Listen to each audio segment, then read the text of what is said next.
you told me you actually quit your job. Or are you doing it now full-time Bitcoin? Yeah, well, I'm doing, whatever Bitcoin side hustles I have, like I work with Bitcoin Well. So onboarding people from America and Canada. So working to onboard people that way, and just, a few other things. I am a landlord with a couple condos I have in Canada. So a couple little side hustles, but going to be living off of my investments that I made mostly over Bitcoin over the course of the years.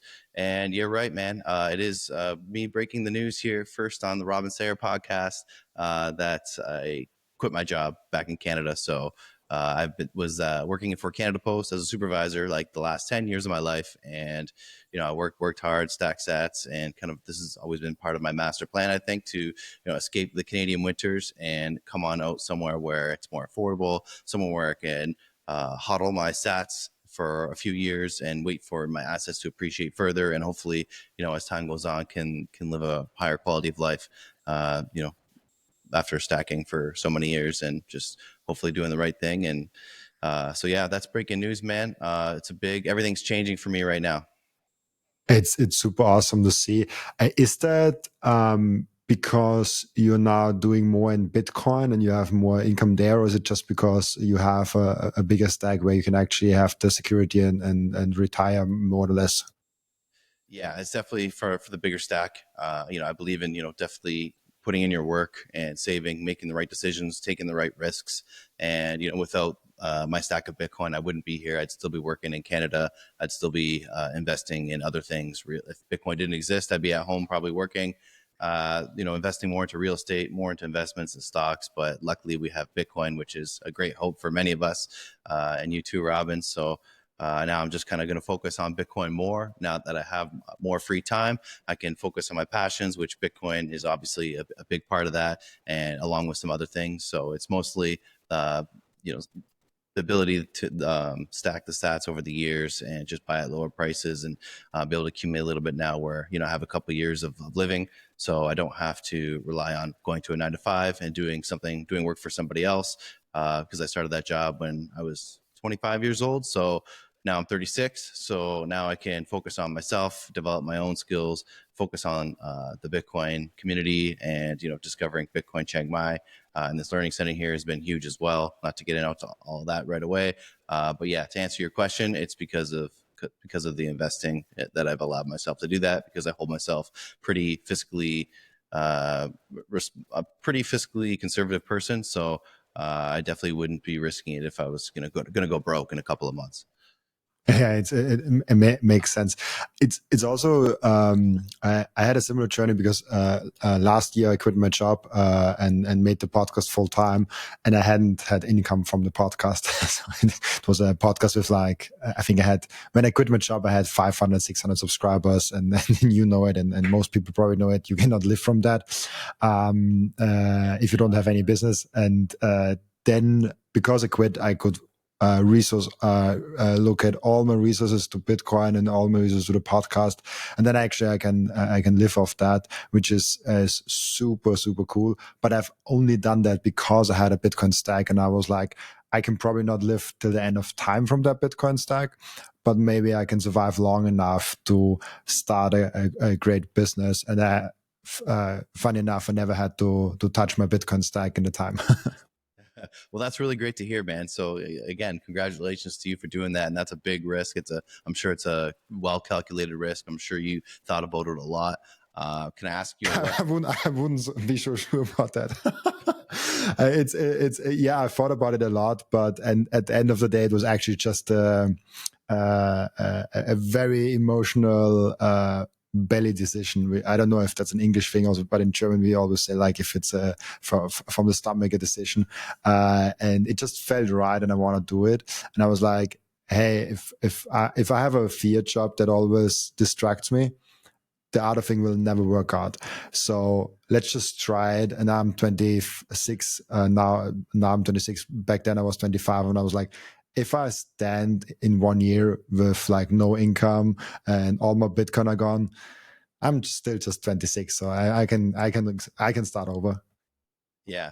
Well, that's the biggest thing. And that's what a lot of don't want to say older people, but yeah, I guess like more mature people will say that about people in their 20s, that you have all the time in the world to make the mistakes. Even like, traditional financial investors will tell you that, oh, you're in your, you're young, you should invest, a little bit more risky now. And maybe they don't mean as going so far as putting everything you have and over leveraging yourself into Bitcoin like many of us do. But, it's a good play, man. So, and I see you got, sponsors now. I see you're making headway in the podcast game. So that's awesome, man. Good for you. Absolutely. That's very, very important. And I applaud those companies that reached out to me very early on, and said like, hey, we want to support you, and here's something. And there was months where the sponsorship is going better, months where the sponsorship is going worse, and they just kept supporting no matter what. So it's actually, I think, something that's not discussed often. We wouldn't had such great Bitcoin content if sponsors and companies wouldn't be willing to like, hey, let's support them. Obviously, they make money with that, so it's not a charity that they're running. But in the end of the day, it's a business decision. But especially with smaller creators, it's usually not a win right away, more like a win later if they're getting bigger. So it's something I think I never talked about that in the podcast. It's funny, almost 500 episodes now. But I appreciate companies giving me a little bit of trust beforehand when I was still way smaller, and I'm still consider my podcast quite small because I want to grow it really big. But it makes a lot of sense now also for the advertisement. So yeah, I'm also. How's it actually going with the halving report? You're still doing the podcast? Yeah, still doing the podcast. However, just with the transition going international, moving abroad, comes with a lot of different things. So it's been a little bit slower, but now I'm getting a little bit more settled in Chiang Mai and Thailand, getting things figured out. Just moved to a different part of town in Chiang Mai for April. I need to get my license out here. Just working on some other things, but really wanting to get back into making more constant content. Being able to pump an episode out a day is awesome, man, and good for you. I think I might take a little bit different approach now and just kind of focus on doing the ones I really want to do and focusing on those when I can. And like I said, I'm in this for the long haul, man. So I'm still going to be around doing them a couple months from now, a couple years from now. You'll still see me moving around. But I was going to ask you, I know you said a little bit earlier that you find yourself getting more motivated as time goes on to make these Bitcoin podcasts, but do you ever find yourself in a little bit podcast fatigue? With recordings, less, but with the process around it and keeping everything up, more. So there's a lot going on with inviting guests, communicating with guests, because I have between 300 to 400 guests each year. Just to give people a little bit of a conceptualizing for really big conferences like Bitcoin Prague, for example. They have around 10,000 people that come there every year, and they only have 250 guests that they have to accommodate. There's a lot of other things they have to do that I don't have to do, but just communicating and processing all those guests in the appointment, in the calendars, and moving appointments. I have every week at least 2-3 appointments that are moved because there's some family emergency, someone got sick, the internet broke down at that day and we have to do it tomorrow. So there's a lot. I had fire alarms. Like I've lived through almost everything that can happen. So that's why I also have now 3 people that 3 people sounds a lot, but it's basically just one person. So 3 people do a job that one person also could do, but I like to have those 3 people that work part time basically in the post-production, that do the titles, the thumbnails, the editings, and the clips, so I can focus more on the recording. Because the recording, honestly, there's no fatigue at all. I want to do it more often. That's the thing that makes fun. It also inspires more thoughts. But the process around it, keeping everything up and running, and doing the podcast on a broader scale, it's just I think, and I've never went through that, and I always hear it with businesses, you have that starting phase where it's all exciting and really cool and really nice. And then there is like a plateau, or like even like a small dip, and you have to push through that, where it might not feel that exciting anymore because it's the second year, not the first year. It's still growing, but it's not as exciting as the first year, and where you have to push through to actually go on the other side and actually have the major fruits of your labor. When you think about successful podcasts, they rarely are successful in the first year. I follow Chris Williams, I follow Joe Rogan, I follow Lex Friedman, I follow all the Stephen Bartlett, all the big ones. They usually don't even monetize in the first year. That I even make money in the first year with podcasting is absolutely mind blowing for me. And see other podcasts, how long they took to make any progress, really inspires me. And I think with any business, is like you have to do the boring things of like doing every day for a very long extended period of time. And lucky for me, I love doing the recording. So now it's all about how do I not do the other things myself. Yeah, exactly. That's the part that really fatigues you, is all the background stuff, right? All the editing, all the little things that go in with it. I mean, AI, this platform Riverside FM, has made life a lot easier for people like you and I. However, there is still, I mean, you get what you put into it, right? So you could spend many hours, you could spend countless hours. At some point, you just got to say, okay, I'm fine with this final product, because you got to move on to the next show, especially when you're doing them daily like you are. So yeah, no, totally can resonate with that for sure. I haven't. I saw on your Twitter you wrote something with plebs retire in 2 cycles, something like that. Is that something that you wrote because it happened now for you, or do you have some theory around that? You know what? I was just talking to Neo, Jimmy's assistant here, and I was saying that, yeah, I strongly believe that within 2 cycles, which is about my timing right now, many people can escape the 9 to 5, escape the matrix, as they say, and live a pretty good life, comparative to where you started. So. We've seen, like you say, like 65% compound growth. If you're very aggressive in Bitcoin, when you finally get that orange pill inside of you, you could definitely retire in 2 cycles. And I think I like just the term 2 cycles. I don't know, maybe there's a new podcast segment coming, I don't know, but that's just kind of how I felt when I was making my last bio. I just really want people to understand like the power of Bitcoin as a savings technology, and that's just part of my Bitcoin personal campaign, I would say, at this point. But yeah, it does align with myself, and it does align with my greater beliefs around Bitcoin and how it's going to change humanity. There's this great 4% rule in FIRE that I just talked about, I think a few episodes ago, with Trey Sellers from Unchained. And he even says, like, with Bitcoin, you can probably even make an 8% rule out of it. Are you familiar with the 4% rule from the FIRE community? No, I'm not, if you don't mind. It's basically,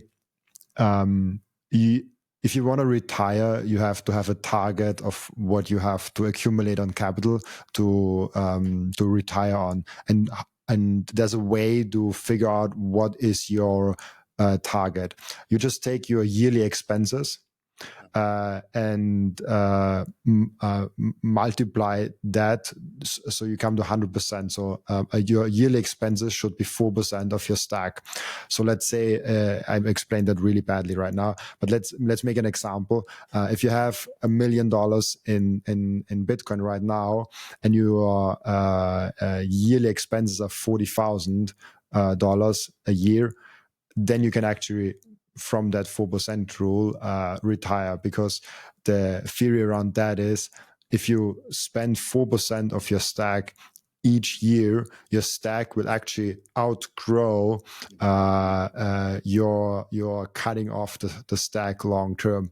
And there are many other theories around that, but I think like 4% could be a good rule. Maybe in Bitcoin you should also see in what part of cycle we are. Are we now at the Bitcoin bull cycle where we hit the 250,000 at the end of the year, and then you can hit that 4%.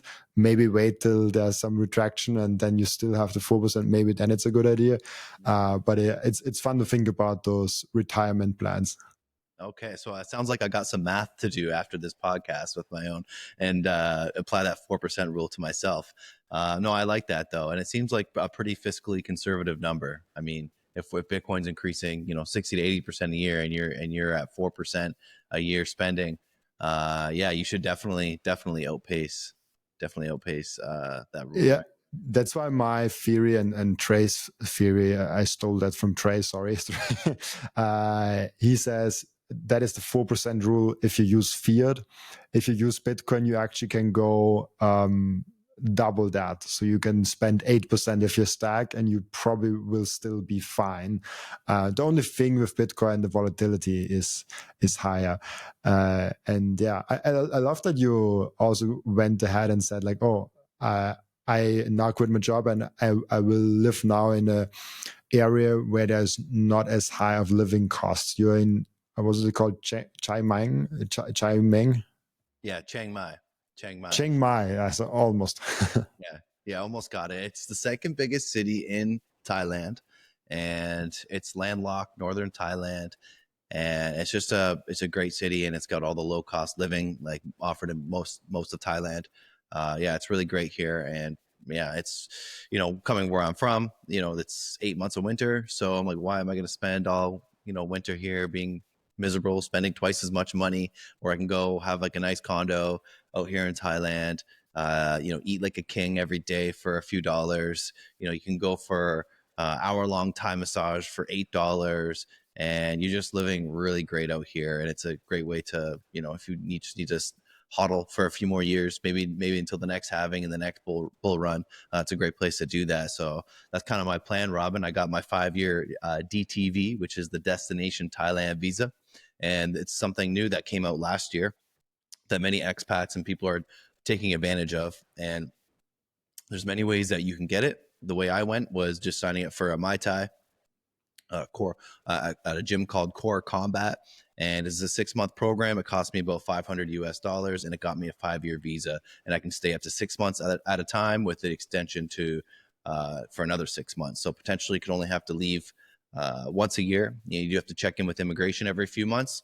However, they're really recognizing that tourism is their main industry here, and they want to take advantage of that. So a lot of great things in Thailand. And I know you were just talking to Jimmy on your last podcast, or one of the last few podcasts that you did. And I know he was telling you about kind of things that are happening here in Thailand. It might be a lot more crypto friendly very soon here. How, for people that, because most of my audience comes from America, Canada, UK, Europe, Thailand probably has a very small percentage, but I guess growing.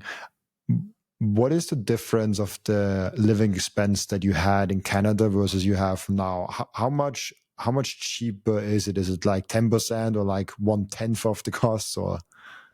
Yeah, it's probably, well, rent for starters. I was paying about $2,000 for my mortgage, or $2,000 Canadian. I'm saying so what's that, like 17, maybe 1,600 US, right? Now I'm paying about a quarter of that out here in Thailand. So I just signed a 3-month lease, and I'm paying $450 a month for that, plus electricity and water, which is not too much extra.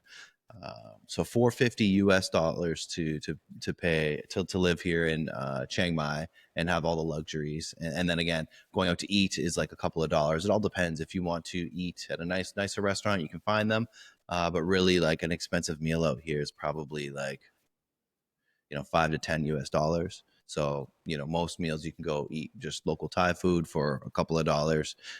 So it's depending on what you're talking about. Overall living expenses is probably like 30% of what you're paying, probably in US or Canada.